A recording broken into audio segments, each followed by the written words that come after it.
नमस्कार, स्वदेश न्यूज देख रहे हैं आप। मैं हूं आपके साथ अभिजीत तिवारी। हर नागरिक की सुरक्षा सरकार की प्राथमिकता। मध्य प्रदेश में बारिश का दौर भले ही फिलहाल थम गया है, लेकिन बीते करीब 40 दिनों से प्रदेश के अलग अलग हिस्सों में हुई तेज बारिश ने लोगों की मुसीबत बढ़ाई है। कई क्षेत्रों में हालात अब भी बिगड़े हुए हैं। खासतौर पर गुना, शिवपुरी, श्योपुर, मुरैना समेत कई जिलों में सैकड़ों लोगों को रेस्क्यू किया गया है। यहां जिला प्रशासन के साथ ही एसडीआरएफ और एनडीआरएफ की टीमें लगातार बाढ़ प्रभावित क्षेत्रों में मोर्चा संभाल रही हैं। इस दौरान भारी बारिश और बाढ़ से बिगड़े हालात पर मुख्यमंत्री डॉक्टर मोहन यादव पल पल पर नजर बनाए रहे। प्रशासन की ओर से भी पूरी तैयारी की गई है कि जानमाल का कोई नुकसान नहीं हो। मुख्यमंत्री डॉक्टर मोहन यादव द्वारा लगातार प्रयास किए गए कि प्रदेश की जनता को किसी भी स्थिति में परेशानियों का सामना न करना पड़े। अब आज मध्य प्रदेश के मुख्यमंत्री डॉक्टर मोहन यादव गुना और शिवपुरी जिले के बाढ़ एवं अतिवृष्टि प्रभावित क्षेत्रों का दौरा कर राहत कार्यों की समीक्षा करने वाले हैं। इस दौरान मुख्यमंत्री पचावली और अनंतपुर गांव का दौरा कर बाढ़ी प्रभावितों से संवाद भी करेंगे। केंद्रीय मंत्री ज्योतिरादित्य सिंधिया भी मुख्यमंत्री डॉक्टर मोहन यादव के साथ दौरे पर रहेंगे।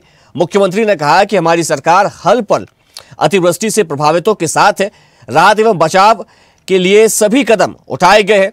इससे पहले भी मुख्यमंत्री डॉक्टर मोहन यादव ने बीते दिनों प्रदेश में हुई अतिवृष्टि और बाढ़ की वजह से बने हालातों और राहत एवं बचाव के संबंध में जिला कलेक्टरों से वीडियो कॉन्फ्रेंसिंग के जरिए बैठक की थी, जिसमें मुख्यमंत्री ने तमाम दिशा निर्देश अफसरों को दिए थे। साथ ही बाढ़ प्रभावितों को सभी प्रकार की जरूरी मदद जैसे खाना पीना, दवाइयां, कपड़े आदि मुहैया कराए गए हैं। तो बता दें कि मध्य प्रदेश के शिवपुरी और गुना जिले में बारिश आफत बनकर बरसी है। बाढ़ ने भारी तबाही मचाई है।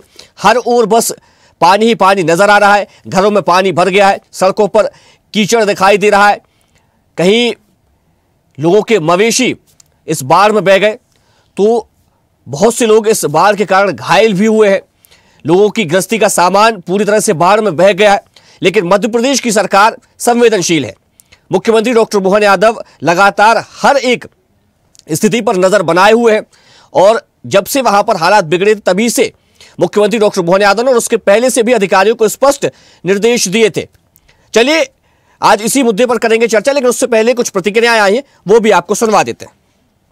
आज मैं बाढ़ आपदा प्रबंधन की दृष्टि से जो पिछले समय बाढ़ आई थी, सर्वाधिक बाढ़ जिसमें हमको अपनी सेना बुला करके गुना शिवपुरी में बचाव का प्रबंधन करना पड़ा था, आज मैं अपने माननीय मंत्री ज्योतिरादित्य सिंधिया जी के साथ बाढ़ आपदा के लिए भी जा रहा हूं। देख करके आने के साथ पूरे प्रदेश के अंदर हमने निर्देश तो पहले ही जारी कर दिए कि सभी कलेक्टर अपने अपने ज़िले में इस बाढ़ के कारण से किसी की जनहानि, किसी की पशु हानि या किसी की प्रॉपर्टी या पुल पुलिया सड़क का नुकसान अगर हुआ है तो यथायोग्य तुरंत उस गति से वो जन सुविधाएँ बहाल करे, सर्वे करे, राहत राशि, मुआवजा राशि जो देना हो दे।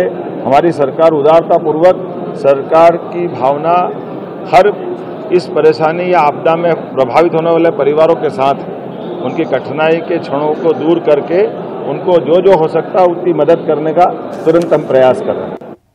तो अभी आप मुख्यमंत्री डॉक्टर मोहन यादव को सुन रहे थे। उन्होंने कहा कि पीड़ितों की, बाढ़ प्रभावितों की हर संभव मदद की जाएगी।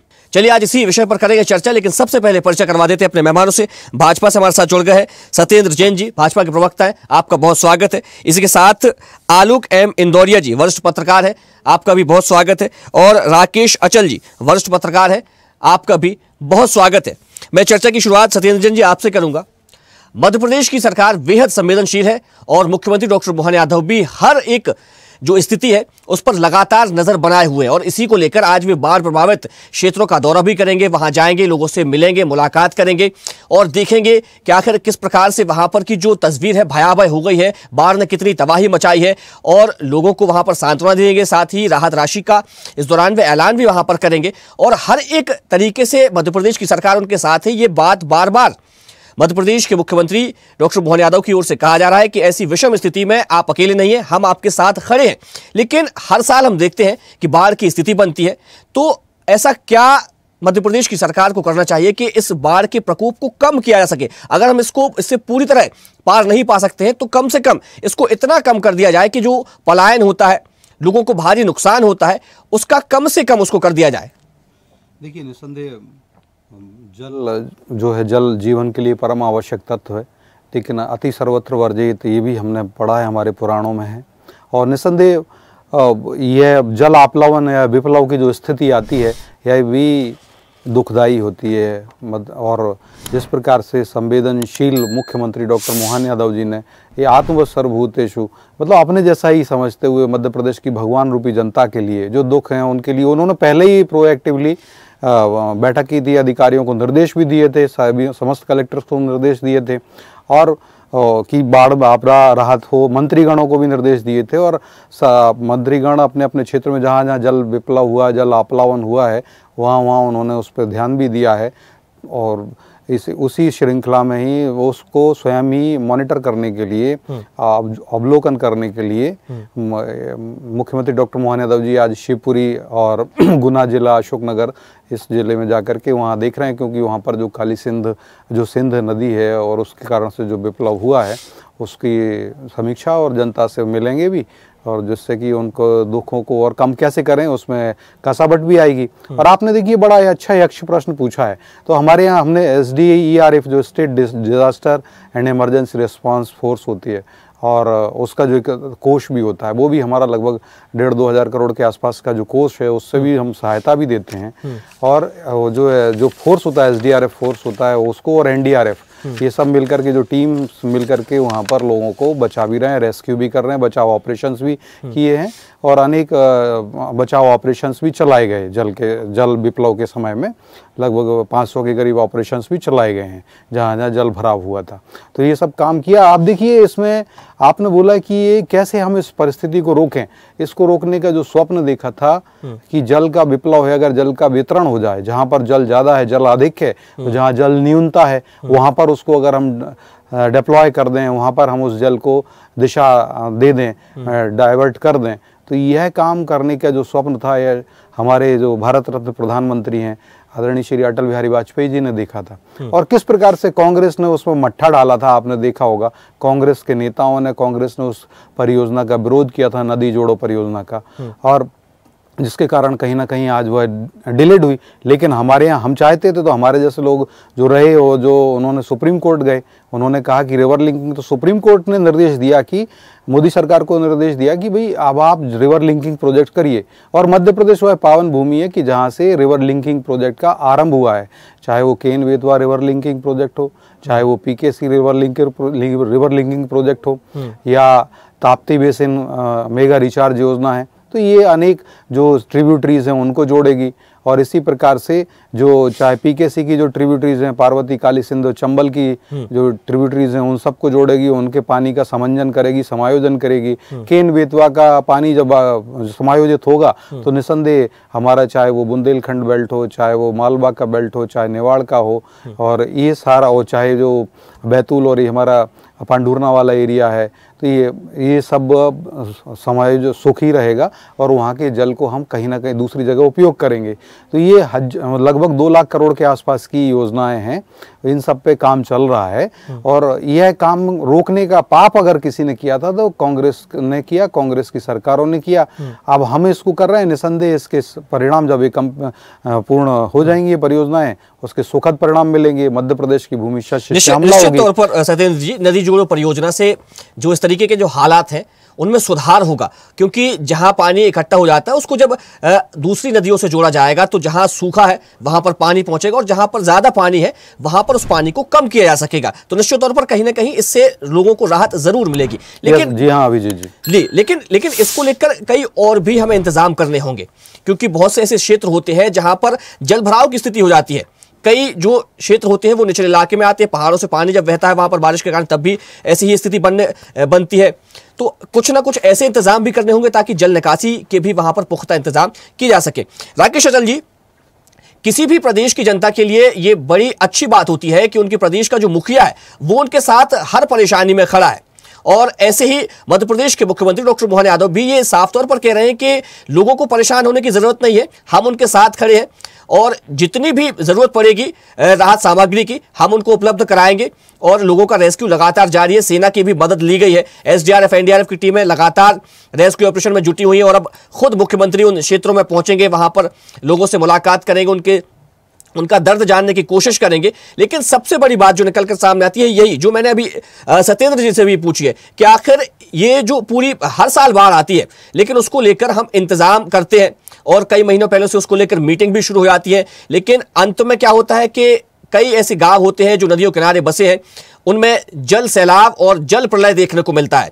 तो क्या नदियों का तटबंधन एक रास्ता हो सकता है?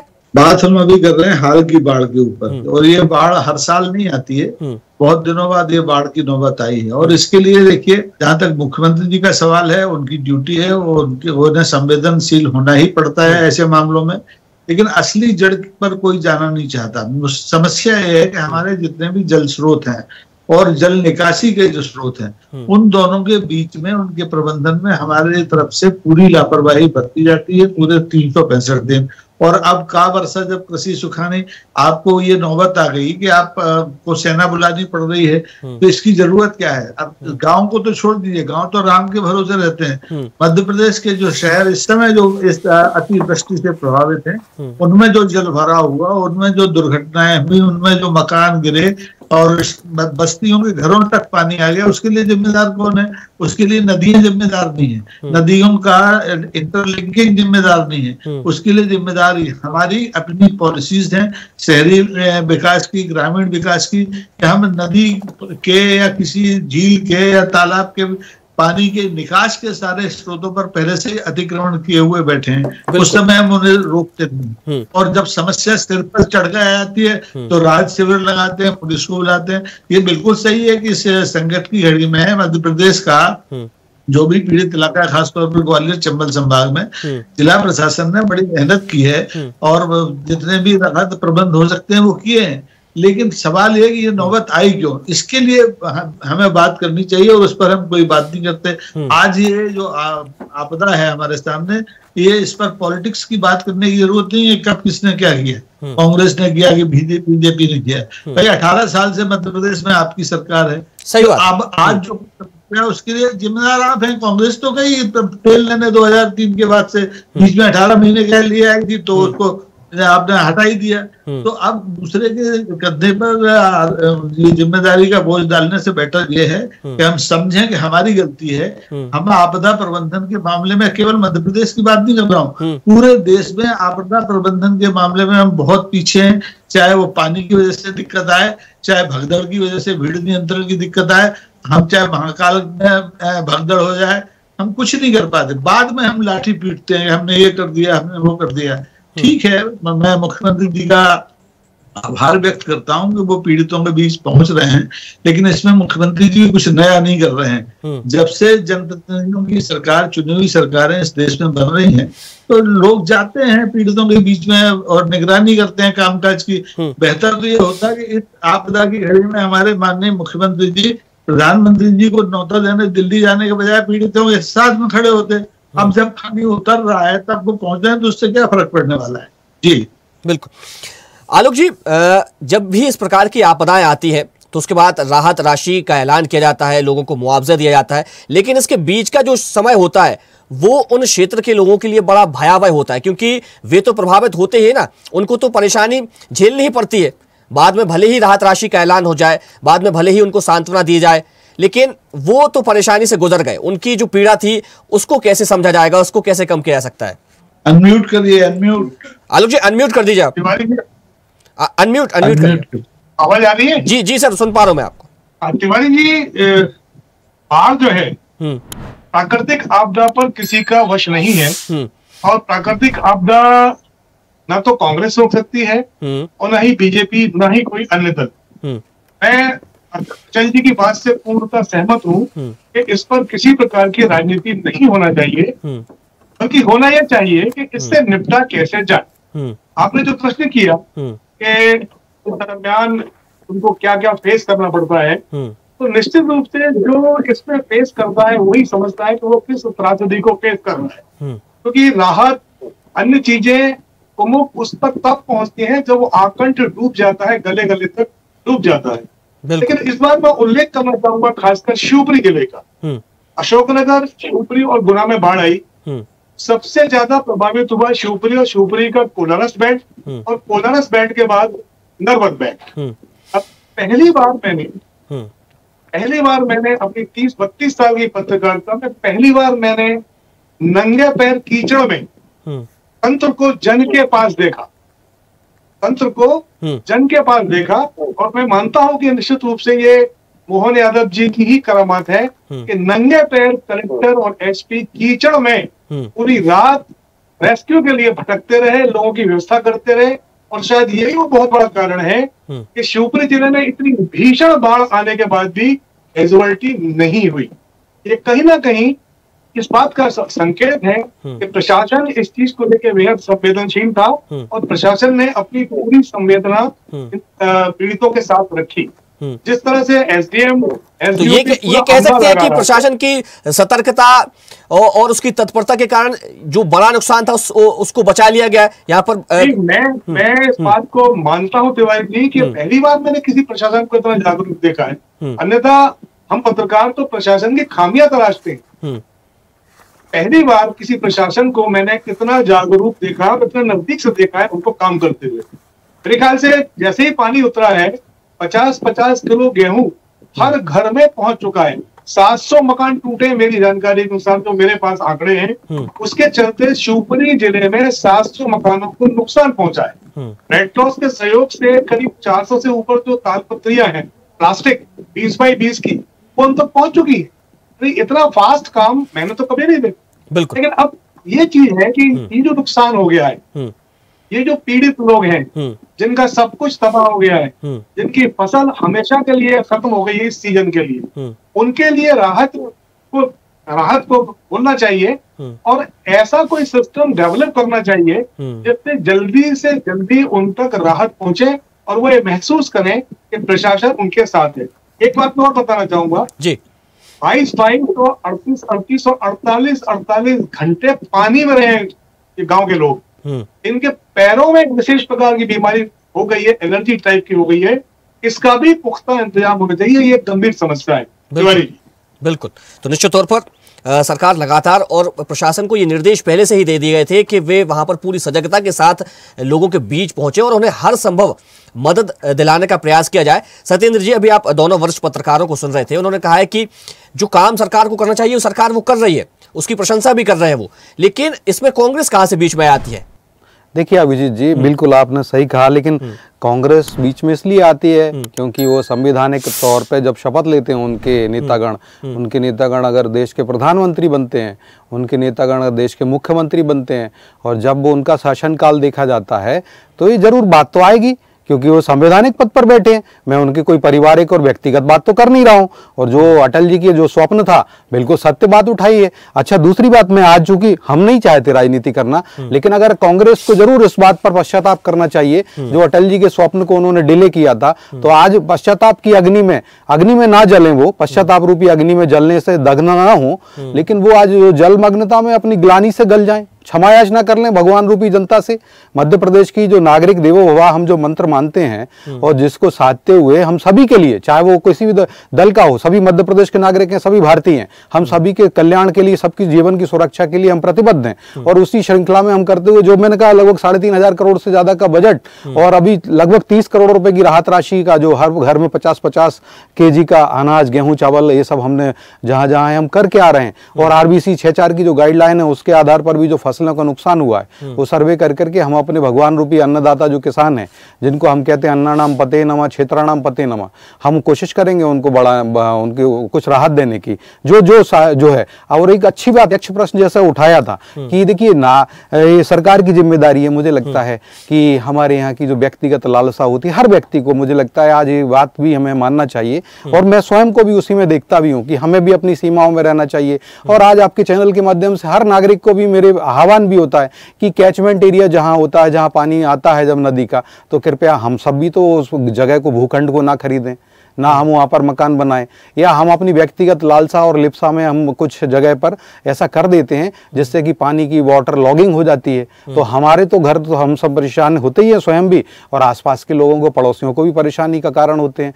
तो हमें जो एक व्यक्तित्व के भाव से, जो हम एक कर्ता भाव से, जो एक हम स्वयं के लिए जो देखते हैं, आत्मवत् सर्वभूतेषु, मतलब मेरे को जो ऐसी परेशानी ना हो, तो मेरे कारण से, मेरे कृत कारित और अनुमोदना से मेरे साथ में जो रहने वाले जो जीव हैं, जो हमारे परिजन हैं, मनुष्य हैं, और जीव मैंने कहा उसमें 1 इंद्रिय 2 इंद्रिय 3 इंद्रिय जीव भी हैं, वाटर बॉडीज भी हैं, हमारे पेड़ पौधे भी हैं, किसी को भी समस्या ना हो, किसी को भी हमारे कारण से वो आहत ना हो। तो ये हमारा एक अच्छी जिम्मेदारी, हमें एक अच्छे नागरिक होने का कर्तव्य भी निभाना चाहिए। मैं आह्वान भी सभी से करता हूँ कि ऐसे वाटर जो जहाँ पर जो जल अपलावित हो जाता है, जो कैचमेंट एरिया होता है, या जो इस प्रकार के कई जो ऐसे होते हैं, लाभ देखते हैं कई ऐसे जो कॉलोनी डेवलप कर देते हैं, ऐसे लोगों को भी मेरा आह्वान है कि कृपया ऐसी जगह पर ना बेचें वो अपने प्लॉट वगैरह, जिससे कि हमारी जनता ही परेशान होती है। इस पे तो ध्यान देना पड़ेगा ना, ये तो सरकार का, प्रशासन का काम है। तो देते हैं ना, बुलडोजर चलाते हैं। आज हमने 15,000 एकड़ से ज्यादा भूमि रिक्त कराई है, तो ये हमारे प्रशासन ने कराई। और अभी देखिए लगभग 100 करोड़ से ज्यादा की जमीन तो वो जो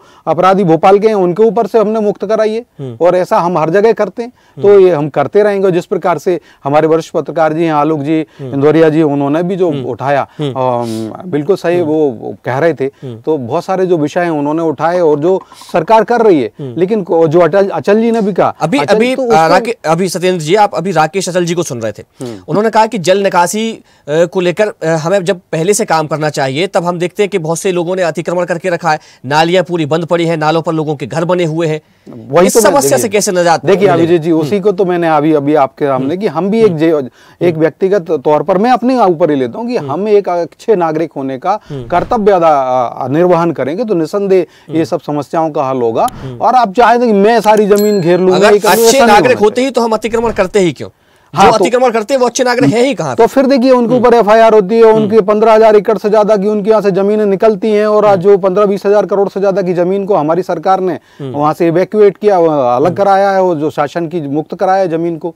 तो ये सब होता है, तो ये माफिया के ऊपर कार्रवाई फिर दर्द होता है। अच्छा, दूसरी बात एक 10 सेकंड का और दो है कि ये जो हमने ये काम किया, और घंटा ना याद है आपको?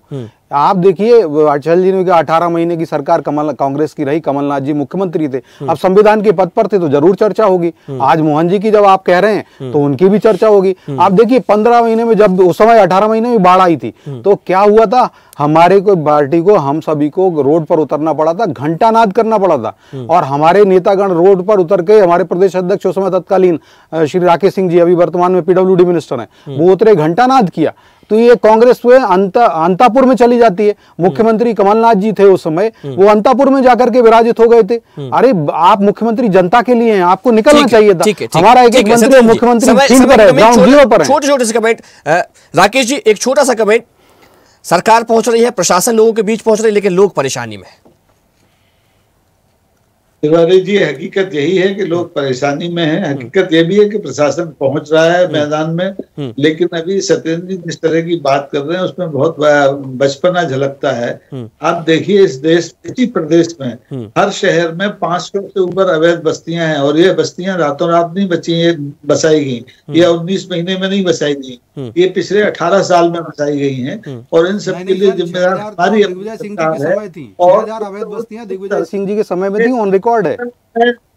कार्यकर्ता नहीं हूँ, मेरे बीच में नहीं भाई साहब, बढ़िया है, आप अच्छी बात कह रहे हैं। मैं तो ये कह रहा हूँ वही भाजपा अकेले का नहीं है, ये दिग्विजय सिंह जी की सरकार का भी है। सत्येंद्र जी बस जी राकेश जी आप अपनी बात पूरी करें जी।